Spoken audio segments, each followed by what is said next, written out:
que Dios ha usado para instruirnos, para enseñarnos, para confrontar nuestro pecado, pero también para mostrar en Él la única provisión que tenemos para vida eterna.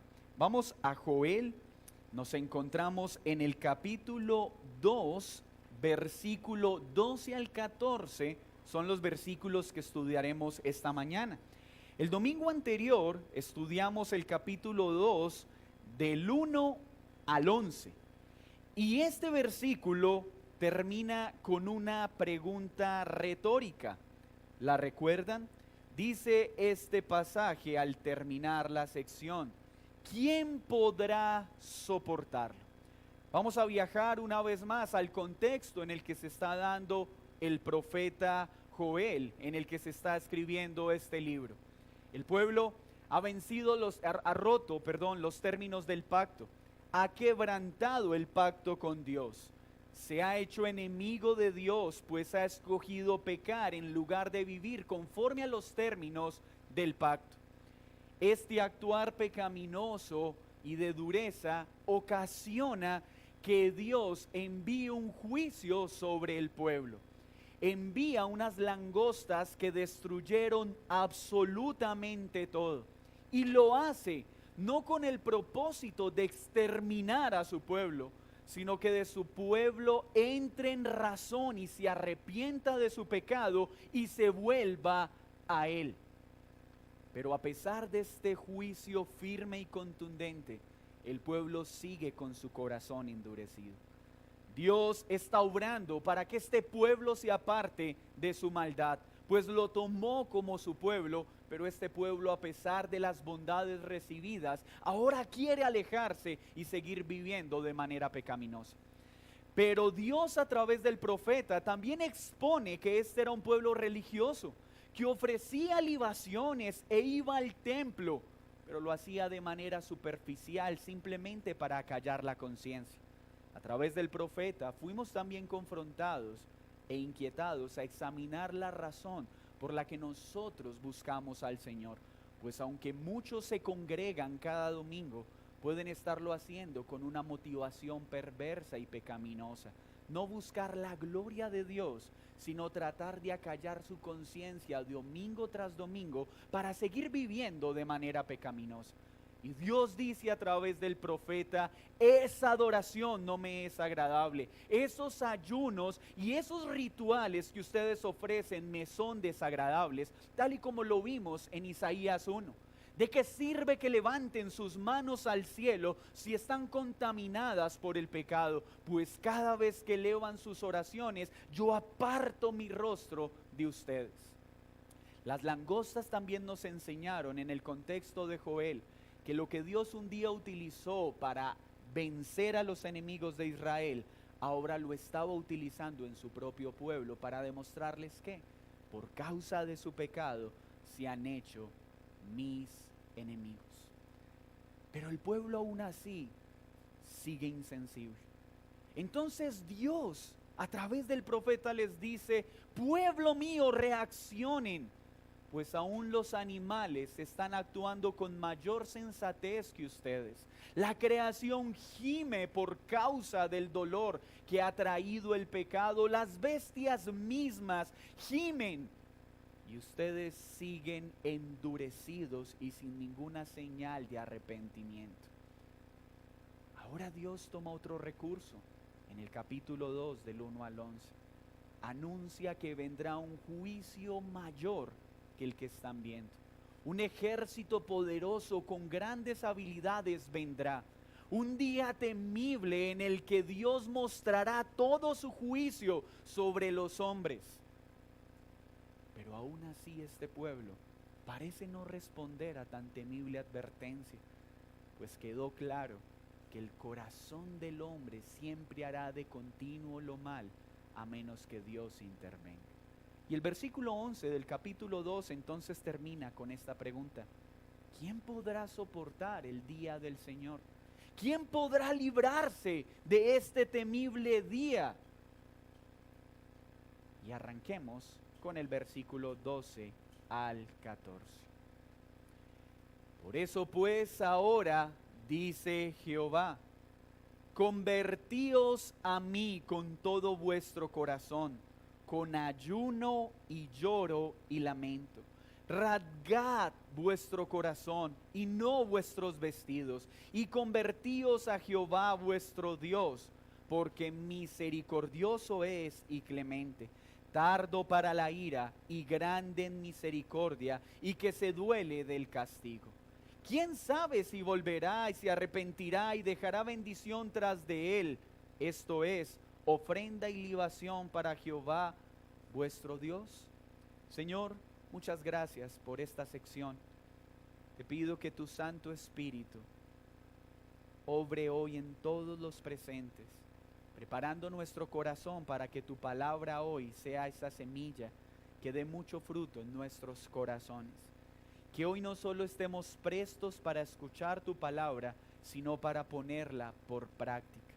Hoy te pedimos que haya conciencia de pecado en nosotros y haya un arrepentimiento de corazón no fingido, pero que podamos acudir a ti conscientes que eres un Dios compasivo y misericordioso, que jamás despreciará a aquel que se humille delante de él.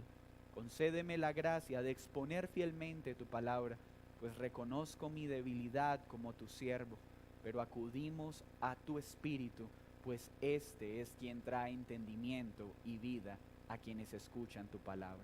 En el nombre de Jesús, amén y amén. El título de esta enseñanza es Un corazón arrepentido y un Dios compasivo. Y este título inicia dándonos la respuesta a la pregunta: ¿quién podrá soportar? ¿Quién podrá librarse del temible día del Señor? Aquel que tenga un corazón verdaderamente arrepentido y acuda al único Dios misericordioso y compasivo. La sección en el versículo 2 entonces inicia marcando lo que tenemos que hacer para librarnos de aquello que Dios ha anunciado, no como un Dios cruel que quiere destruir, sino como un Dios compasivo que llama a los hombres a que se arrepientan. Inicia el texto diciendo: convertíos a mí con todo vuestro corazón. Por eso este sermón tiene tan solo dos secciones en su estructura. La primera, un corazón arrepentido. Los primeros pasajes, tanto el 12 como el 13, ¿qué nos muestra? ¿Cómo debe proceder el hombre para librarse de este penoso final? Y en síntesis, ¿qué pide Dios? Un corazón verdaderamente arrepentido. Pero ¿qué es lo segundo que marca la estructura de nuestro sermón y que Dios requiere? Que vengan a Él, porque solo Él es misericordioso y clemente para poder perdonar al pecador. Nadie más tiene esa facultad. Y hoy esta enseñanza entonces inicia preparando el terreno para todos los presentes. Dios ha anunciado el día final, ya lo hemos estudiado. Un día temible que el Señor ha determinado para condenar a aquellos que insisten en vivir separados de Él. Pero antes de que ese día llegue, Dios ha comisionado a su pueblo para anunciar el Evangelio, para que puedan librarse muchos de este acontecimiento. ¿Y cómo hacerlo?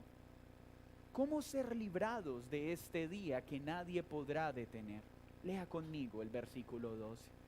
Por eso pues ahora dice Jehová, dice Dios mismo: convertíos a mí con todo vuestro corazón, con ayuno y lamento. Rasgad vuestro corazón y no vuestros vestidos, y convertíos a Jehová vuestro Dios.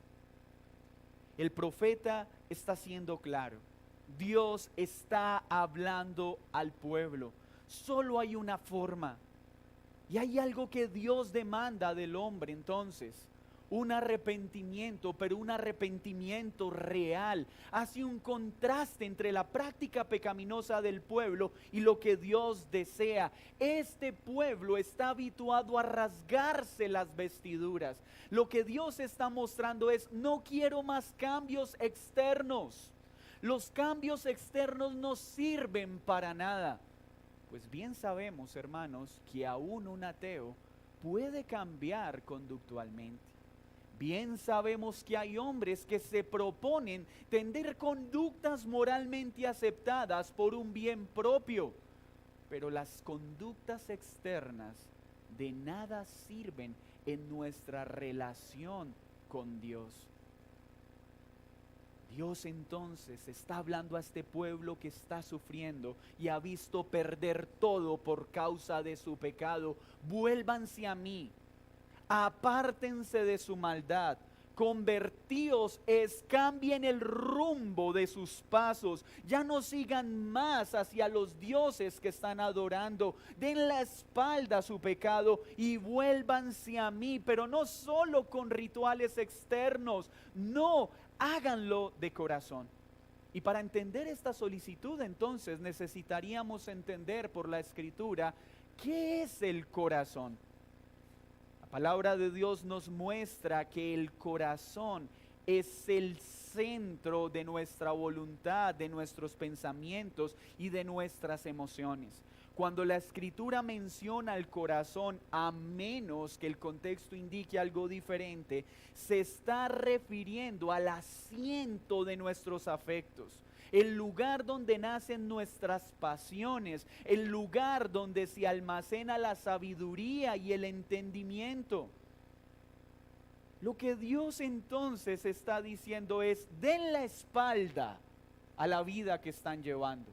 Su corazón está enfocado en las cosas de este mundo. Sus pasiones solo quieren y desean el mal. Sus acciones van encaminadas a todo lo contrario a mi ley.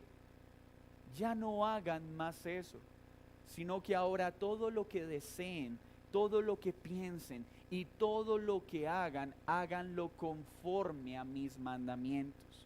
Cuando la Escritura dice al hombre, volveos de todo corazón, no está hablando de un sentimiento superficial, no está hablando a esas expresiones humanas que continuamente brotan de los labios del hombre. Oh Dios, te amo con todo mi corazón. Decir te amo con todo mi corazón es decir, oh Señor, cada día mi esfuerzo diligente es que lo que pienso, lo que siento y lo que hago sea conforme a tu palabra, que todos mis afectos tengan el interés de glorificarte. Eso es amar a Dios de corazón. Por eso el Señor bien resumió la ley en 2 mandamientos. Y amarás al Señor tu Dios, ¿con qué? Con todo tu ser. Que todo lo que pienses, que todo lo que sientas, que todo lo que hagas sea para su gloria. Un hombre puede dar la espalda a prácticas pecaminosas, pero aún así tener su corazón completamente alejado de Dios. Escucha esto, por favor.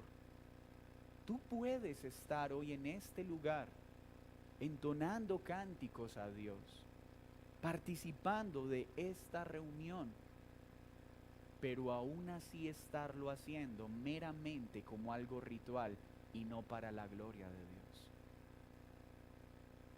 Así que hoy Dios también nos está confrontando a nosotros junto al pueblo al que Joel le está hablando. ¿Por qué estás tú hoy reunido en este lugar?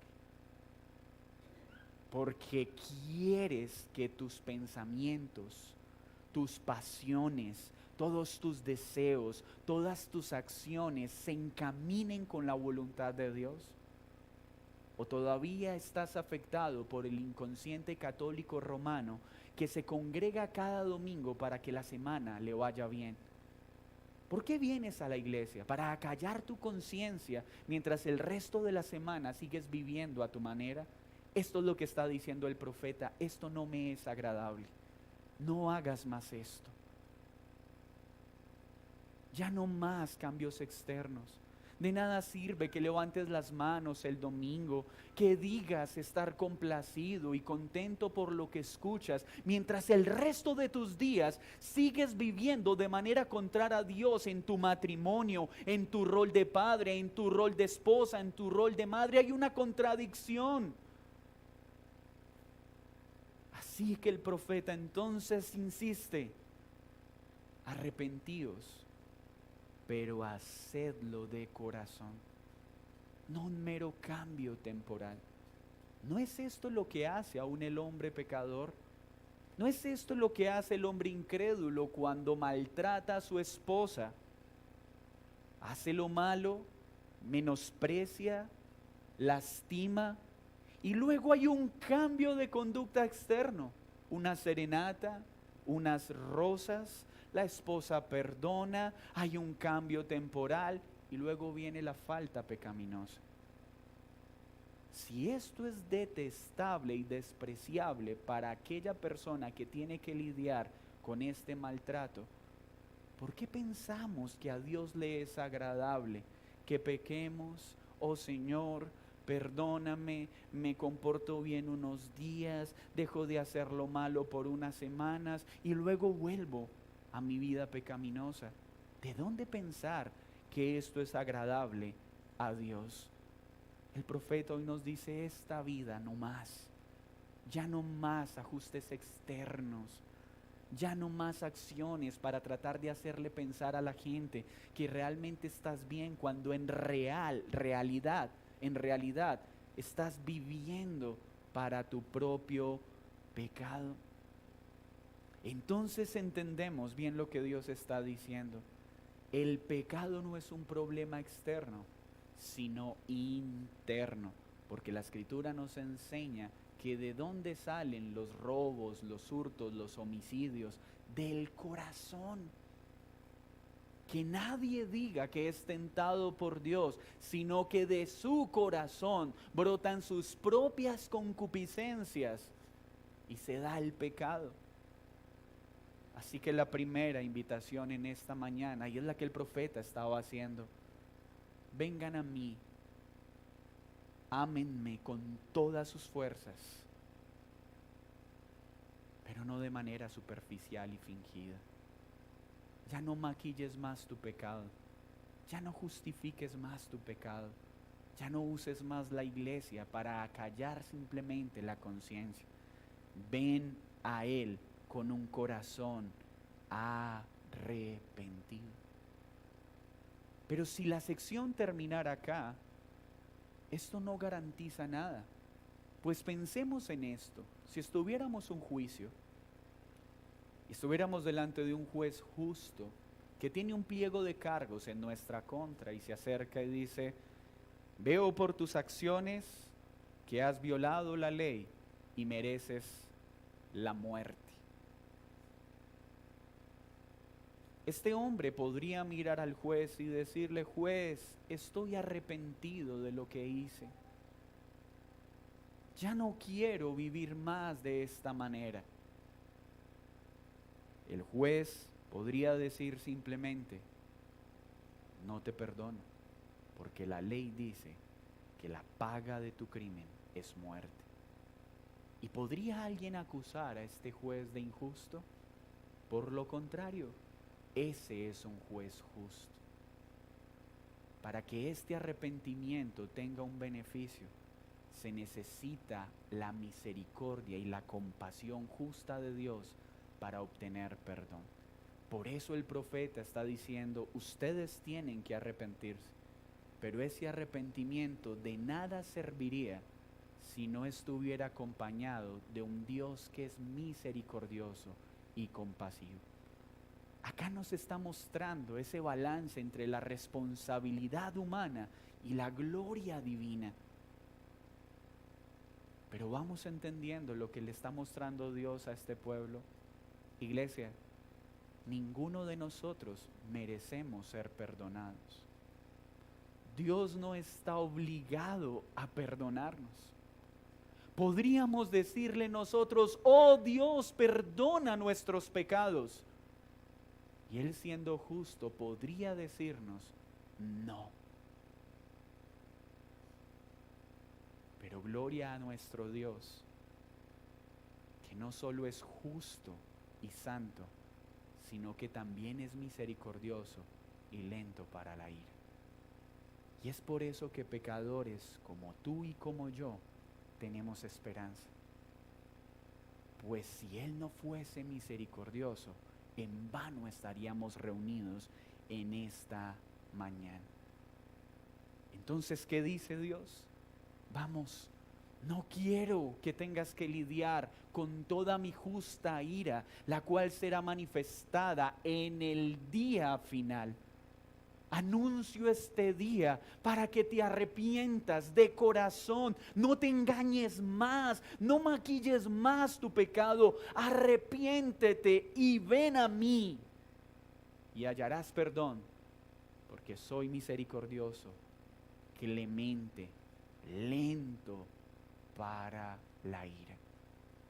La segunda sección entonces nos muestra el carácter de Dios. La primera nos muestra cuál es el deber del hombre, un arrepentimiento de corazón, no externo y fingido, no, un corazón cuyos pensamientos, cuyos sentimientos, cuyos deseos solo tienen un fin, la gloria de Dios. Pero ahora veamos el carácter de Dios reflejado en los siguientes pasajes. ¿Qué dice el texto? ¿Por qué debes hacer esto? Porque misericordioso es y clemente, tardo para la ira y grande en misericordia. Dios ha escogido dos de sus cualificaciones. Cuando hablamos de cualificaciones, hablamos de atributos o de aspectos que describen quién es Dios. Y para este momento, el profeta nos está presentando dos. Primero, es misericordioso y clemente. Podemos entender estos dos como sinónimos, compasivo. Pero también habla de otro aspecto de su carácter. En él también hay ira. Dios es santo, es justo, es misericordioso y es bondadoso. Pero la Biblia dice que Él también es fuego consumidor. ¿Qué entendemos por misericordia de acuerdo a las Escrituras?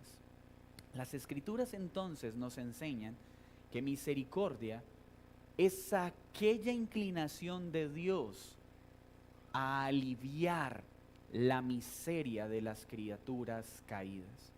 ¿Por qué es necesario que haya un Dios misericordioso? Porque el pecado ha traído miseria a nuestra vida. Es decir, el corazón misericordioso ve la miseria de aquel que está siendo destruido por el pecado y provee un bien que no merece. Cuando Dios muestra su misericordia, está mostrando un trato que no merecemos recibir. ¿Y saben por qué lo hace? No porque vea algo bueno en nosotros, porque entonces ya no sería misericordia, sino mérito. Lo hace por el puro afecto de su voluntad. Cuando nosotros como pecadores nos acercamos al Dios vivo para que nos perdone, Él nos perdona no porque haya algún mérito en nosotros para perdonarnos. Escúchame esto. Cuando nosotros nos acercamos en arrepentimiento, Dios no dice, estoy maravillado por tus lágrimas. Estoy maravillado porque has rasgado tu corazón y acabas de ganarte tu perdón. No. La escena sería esta. Te perdono porque soy misericordioso. No porque tus lágrimas, no porque tu intento de cambiar produzca algún interés en mí por perdonarte. Lo hago por mi carácter, no porque tú lo merezcas. Hermanos, Dios nos ha perdonado no porque merezcamos su perdón. Es porque estando en horrenda miseria por causa del pecado, Dios atendió nuestra súplica por su misericordia. Mostró clemencia cuando tenía todo el derecho a mostrar su ira. Pero cuando hablamos de la ira de Dios, ¿de qué estamos hablando? Lo primero que necesitamos aclarar es que Dios tiene un carácter perfecto y sin pecado. No podemos tratar de entender a Dios de la forma en que entendemos nuestros afectos o nuestras emociones. Cuando decimos Dios ama y Dios es amor, no podemos estar pensando en nuestra idea de amor. Porque muchos confunden la forma en que los hombres aman con la forma perfecta en la que Dios ama. Y el amor de Dios es perfecto. Para muchos amar es ser alcahueta y permisivo con el pecado. Eso no es amor. Un amor perfecto jamás sería cómplice de pecado. No puede, porque entonces no ama. Si amo, no puedo ser partícipe del pecado. Pero cuando la Escritura dice, y Dios manifiesta su ira, no podemos estar pensando en la forma en que el hombre manifiesta su ira, de forma visceral, sin control, y lastimando y dañando al otro. Cuando en la Biblia leemos que Dios muestra su ira, lo hace en toda perfección, sin pecado alguno en él. Y si en Dios no existiera el atributo de la ira, entonces Dios no sería Dios. Para algunos estas palabras chocan porque estamos en un tiempo donde lo único que escuchamos es Dios es amor, háblame solo del amor de Dios, porque es que una cosa es el Dios del Antiguo Testamento y otra cosa es el Dios del Nuevo. Eso es una herejía. El Dios del Antiguo Testamento es el mismo del Nuevo, porque Dios es el mismo ayer, hoy y por los siglos de los siglos. Es tanto amor como justicia, es tanto misericordia como ira. Así que la ira de Dios, ¿qué nos indica? Primero, que en Él no hay defecto, que en Él no hay tacha. Y sería una debilidad de carácter donde en Él no existiera ira hacia el pecado. Si Dios no muestra ira por el pecado, estaríamos hablando de un Dios que es indiferente al pecado, que es cómplice de pecado. Entonces Dios no sería perfecto. Es como cuando las personas dicen, ay no, gracias a Dios, Dios es bueno. Amén. Pero ¿qué significa esto para ti? Porque muchos dicen, Dios es bueno, como si eso significara que Él va a pasar por alto nuestro pecado. Espera, si tú estás diciendo que Dios es bueno, significa que Él está en contra de todo lo que es malo. Si tú estás diciendo que Dios es bueno, quiere decir que Él es enemigo de todo lo contrario a su carácter y a su bondad. Entonces Dios es un Dios de ira, pero ¿de ira contra qué? Contra el pecado y contra todo aquel que lo practica, como dice el Salmo 5:5, haciendo frente también a esa peligrosa frase de nuestro tiempo, es que Dios ama al pecador, pero aborrece el pecado. Eso no está en la Biblia, eso lo dijo Gandhi. La Biblia lo que dice en el Salmo 5:5 es, Dios aborrece el pecado, pero también el que lo practica. Por eso Dios en Joel envía un severo juicio, mostrando que Él no puede tolerar el pecado, porque entonces no sería Dios. Que Él no puede ignorar nuestra falta, porque entonces no sería un Dios justo. Pero así como es perfectamente justo, también es perfectamente misericordioso. Y que lo que nos muestra el texto entonces es, yo estoy airado por el pecado que practican y me es lícito destruirlos con un solo soplo si quisiere hacerlo. Pero quiero mostrar misericordia, no porque haya visto algo bueno en ustedes. ¿Qué había visto Dios en este pueblo hasta este momento? Pecado, pecado y pecado. No se te ocurra pensar que cuando Dios te mostró misericordia es porque vio algo bueno en ti. No, es porque quiso mostrarte su amor, aunque no hubiera nada bueno en nosotros. No hay nada en nosotros que haya movido a Dios a amarnos. No hay nada en nosotros que haga que Dios detenga su ira, excepto Él mismo. La razón por la que tú y yo estamos acá sin que Dios nos destruya con el peso de su ira, no es que no lo merezcamos, es que Él cada día nos muestra su misericordia. Pero esta misericordia tiene un fin, que vengamos a Él en arrepentimiento, porque habrá un momento en que ya no mostrará su misericordia, sino todo el peso de su justicia. Y para ese momento ya no habrá oportunidad de arrepentimiento. Así que un Dios perfecto es un Dios que ama perfectamente. Es un Dios que es misericordioso, pero es un Dios que es justo. Y es un Dios que es ira, pero una ira santa, no pasional o visceral como la nuestra. Así pues, este llamado empieza a direccionarse hacia nosotros hoy. Y estas mismas palabras hoy tienen que retumbar. Dios es el mismo de ayer, es el mismo hoy y es el mismo por los siglos de los siglos. Dios ordena al hombre que obedezca su palabra, pero Dios está airado todos los días con todo aquel que vive de manera contraria a su palabra. Y hoy nos dice, convertíos de tu camino. Pero por favor escúchame que te estoy hablando a ti. No sigas evaluando tu vida según tus criterios, porque puedes hallarte creyendo que eres cristiano sin serlo. Yo no te estoy diciendo que mires si eres menos malo que otros hombres. Yo lo que te estoy diciendo en esta mañana es, ¿qué tan lejos está tu vida, tus pensamientos, tus sentimientos y tus acciones de lo que Dios enseña en su palabra? No te engañes más diciendo, sí, yo soy hijo de Dios, mientras tus palabras, tus pensamientos y tus acciones son totalmente contrarios a la palabra de Dios. No te engañes más, no has creído.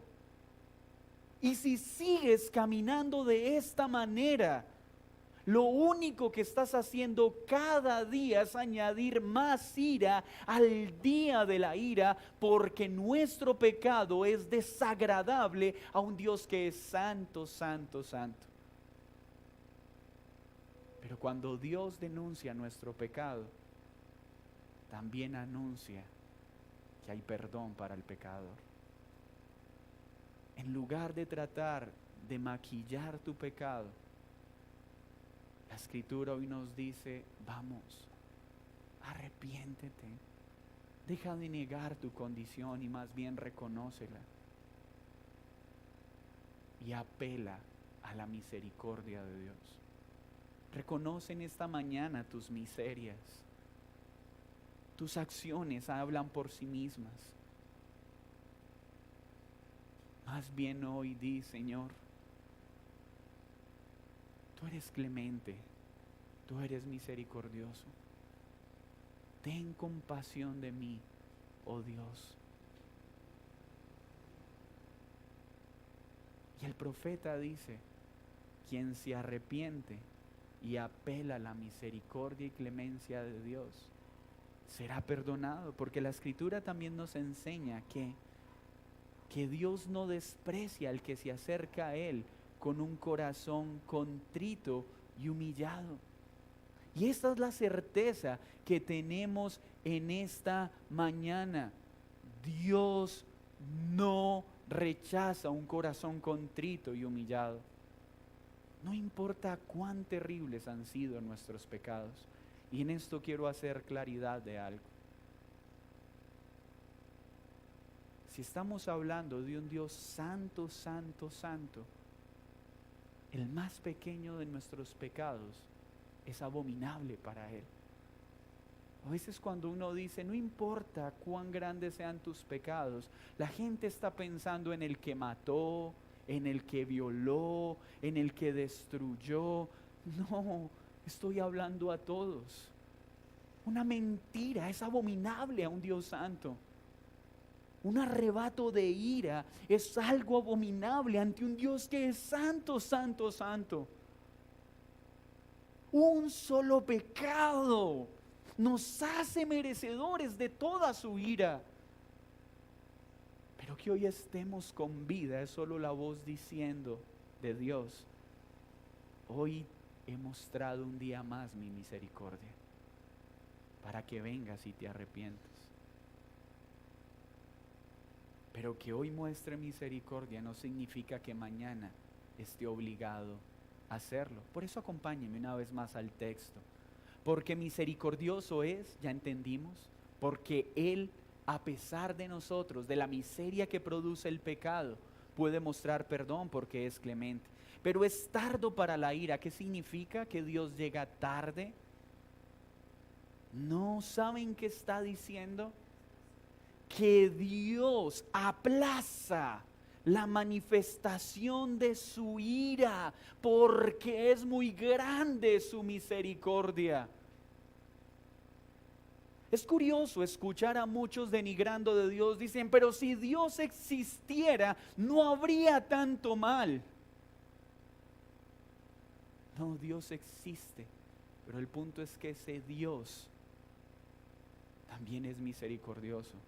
Y la razón por la que no destruye todo lo que existe no es por ausencia de poder, es por una gran abundancia de su misericordia. Pero ¿saben por qué el hombre dice esto? Porque se siente bueno. Cuando el hombre dice, oh Dios, si tú existieras, no pasaría lo que pasa. ¿Qué está mostrando? Yo soy muy bueno y no debería estar recibiendo lo que recibo. Este mundo es muy bueno y no deberíamos estar sufriendo. ¿Es esto cierto? Pues si entendiéramos a Dios, más bien cada día diríamos, Señor, un día más. ¿Acaso ya no hicimos suficiente para que nos destruyas? Si entendiéramos el carácter santo de Dios, hoy al levantarnos, deberíamos sorprendernos y decir, Señor, qué grande es tu paciencia. No hicimos ayer lo suficiente para que nos destruyas con tu poder justamente, pero hoy has querido mostrar un día más tu misericordia. Que Dios hoy no destruya al mundo no es una evidencia de ausencia, es más bien una evidencia de su misericordia y su paciencia. Que tú y yo hoy hayamos abierto nuestros ojos no es una evidencia de que merecíamos un día más de vida. Es una evidencia más de que hoy ha mostrado su misericordia. ¿Para qué? ¿Para qué? Para que demos la espalda al pecado. Miren lo que dice la Escritura en Pedro. Acompáñenme un momento, por favor. Segunda de Pedro 3:9. Dice así, Segunda de Pedro 3:9. El Señor no retarda su promesa, según algunos tienen por tardanza, sino que es paciente para con nosotros, no queriendo que ninguno perezca, sino que todos procedan al arrepentimiento. Nuestro Dios no es un Dios indiferente al hombre, no es sujeto de pasiones como nosotros. Dios no es hoy como muchos han querido humanizarlo. Y sé que muchas personas bien intencionadas a veces le dicen a sus hijos, hijos no peques porque cuando tú pecas haces que Dios se ponga tristecito. No, la razón por la que decimos a nuestros hijos que no pequen no es porque Dios se ponga triste, porque Dios es perfecto en sí mismo y su estado de ánimo no depende de si yo lo obedezco o no lo obedezco. Es a mí a quien me hace bien obedecerle, no a Él. Pero ¿qué está mostrando este texto? Que Él también manifiesta compasión por los estragos que trae el pecado en nuestra vida. Dios no está llorando cuando tú y yo perdemos o sufrimos por el pecado. Él no llora por eso. Pero Él tampoco es indiferente por eso, porque Él es compasivo. Él es misericordioso y por eso nos provee su palabra para que ajustemos nuestra vida a Él. Pero ¿cuándo lo haremos? Dice el profeta. Hoy. Porque la muerte no tiene fecha, no tiene hora. El día del arrepentimiento es hoy. Y la razón por la que no hemos recibido lo que merecemos es por su paciencia. Y la razón por la que Jesús no ha regresado aún es porque Él está esperando pacientemente al último de los escogidos, como dice su palabra. Así que hoy déjame hacerte una advertencia. Si tú estás viviendo de manera pecaminosa y dices, bueno, Dios no me ha destruido, me sigue yendo bien, estoy ganando dinero, estoy aliviado, pues de alguna forma debe ser que mi vida es agradable a Dios. No te engañes, no te engañes. A veces la prosperidad no es una evidencia del favor de Dios, sino más bien una evidencia de su juicio, mostrando que ha quitado su restricción y ahora deja que le des rienda suelta a tus pasiones perversas para que el día de la ira sea mayor tu castigo. Es que como me está yendo bien, a pesar de que maltrato a mi esposa, a pesar de que desobedezco a Dios, en algo debo estarlo agradando. No, estás viendo su paciencia, pero también puedes estar enfrentándote a que ha quitado su restricción y ha dejado que entres en una espiral degenerativa, como lo dice Romanos 1. ¿Qué necesitamos entonces, de acuerdo a lo que hoy el profeta nos dice? Volvámonos a Dios de corazón. Por favor, evaluemos en esta mañana si lo único que estamos haciendo son cambios temporales y externos. Veamos si verdaderamente nuestro corazón, nuestros pensamientos, deseos y afectos están interesados en alinearse a su palabra. Porque esa es la evidencia tangible, no es sentimientos. Miren, cuando decimos Dios, te amo con el corazón, deja de pensar que es una emoción, que es una sensación. No, esto tiene forma. Decir Dios te amo se evidencia en un acto diligente de dependencia al Espíritu de Dios por ser fiel a su palabra. Una lucha sincera diaria por glorificarlo en todo. Eso es una evidencia objetiva de decir, sí, Señor, te amo, no como debería amarte.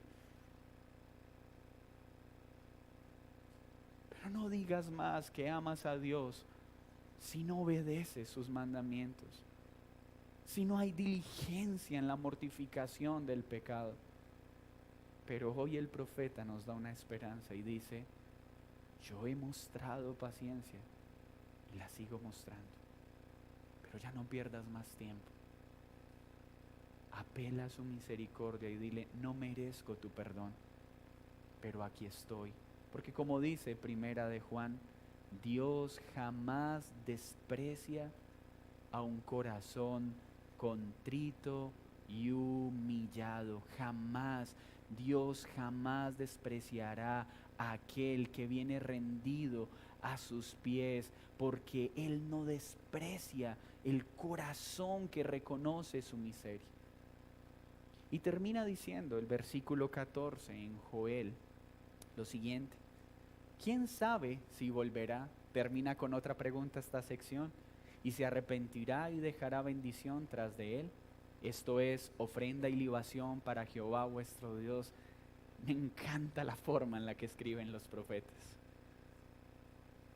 ¿Saben qué está introduciendo esta pregunta? Está diciendo, es nuestro deber arrepentirnos. Él es misericordioso y compasivo, pero con que perdone nuestro pecado debería ser más que suficiente. Así no vuelva el trigo, así no vuelva el aceite. ¿Qué más podemos pedir que su perdón? ¿Cómo cambia esto la teología de la prosperidad de nuestra época? Vamos, arrepiéntete y Dios te devolverá 7 veces más todo lo que has perdido. Vamos, ven al Señor y te devolverá todo lo que la langosta un día te quitó. El profeta está diciendo, no, esa no es la motivación. Pues si nos perdona, eso ya debería maravillarnos, porque ni eso merecemos. Tal vez nos prospere, tal vez vuelva a llenar sus graneros, pero aún si no lo hiciera, qué mayor alegría que el perdón de nuestros pecados. Pero luego nos mostrará el profeta que aunque nuestra motivación no es que nos prospere, cuando un corazón se humilla y viene a sus pies, aunque Dios no está en la obligación de restaurar, Él lo hace. Así que hoy no solo nos promete su perdón, sino que Él promete restauración, pero no es la motivación. Por eso despreciemos esas frases o esos lenguajes que incitan: vamos, busca a Dios y recuperarás tu matrimonio. Vamos, busca a Dios y tu empresa se salvará. Vamos, busca a Dios y tus hijos se salvarán. Vamos, busca a Dios y saldrás de la quiebra. Desprecia esos mensajes. Pues la Escritura dice es: busca a Dios para que te perdone. Porque esa sería nuestra mayor riqueza en este mundo. Tal vez restaure nuestras finanzas. Tal vez salve el matrimonio que nosotros mismos destruimos. Pero esa no es la motivación.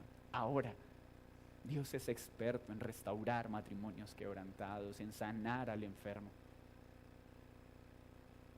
Pero nunca debe ser la motivación. Pues el mayor bien que podemos recibir es su perdón. Veremos en la próxima sección cómo Dios no solo perdona a un pueblo que no lo merece, sino cómo sigue restaurando.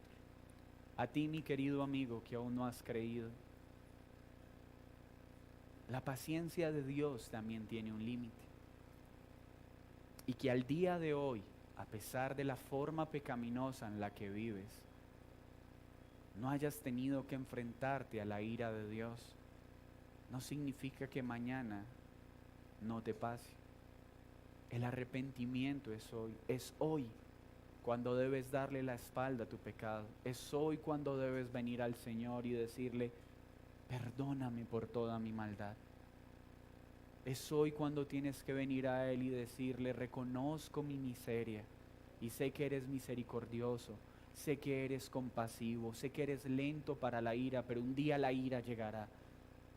Y hoy entiendo que solo al arrepentirme y al venir a ti, el único que tiene el poder para perdonarme, tú lo harás. Por favor, no regreses hoy a tu casa sin reconocer tus miserias. Por favor, no vuelvas a la vida que tienes. Niños, jóvenes, no vuelvan a sus casas a seguir viviendo de la misma manera. Reconozcan sus miserias, reconozcan: Señor, he pecado contra ti. Niños, para Dios es desagradable que no obedezcan a sus padres tanto como un asesinato, tanto como un crimen. Por eso también ustedes necesitan: Señor, perdóname porque yo miento. Perdóname porque engaño a mis padres. Eso es pecado.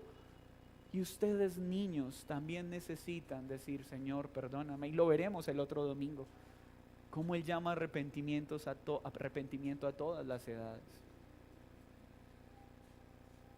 Pero tú que has creído, también déjame decirte algo. El arrepentimiento no es algo que se hace una vez y nunca más se hace. Es que yo me arrepentí hace 20 años de mis pecados. Sí, o sea que llevas 20 años sin reconocer tu maldad después de que lo hiciste. Nosotros todos los días tenemos que arrepentirnos de nuestro arrepentimiento. Todos los días tenemos que mirar al Dios del cielo y decirle: oh Señor, ¿cuánto le faltó a este día para ser un día que verdaderamente te glorificara con mis acciones? Y perdóname, perdona mi pecado. El arrepentimiento no es algo que se hace una vez y para siempre. El arrepentimiento para salvación sí, pero hay un arrepentimiento que es santificador y que debe ser parte de nuestra vida. Todos los días hay algo de que arrepentirnos. Dios sigue mostrando su paciencia. Y es solo por causa de una persona, de Cristo. Mira, tú que no has creído, hoy tienes una oportunidad. Y es Jesucristo. Porque solo Él puede aplacar la ira de Dios Padre gracias al derramamiento de su sangre. Tú que no has creído, arrepiéntete, da la espalda al pecado, pero ven a Cristo, porque solo en Cristo la ira de Dios puede ser satisfecha.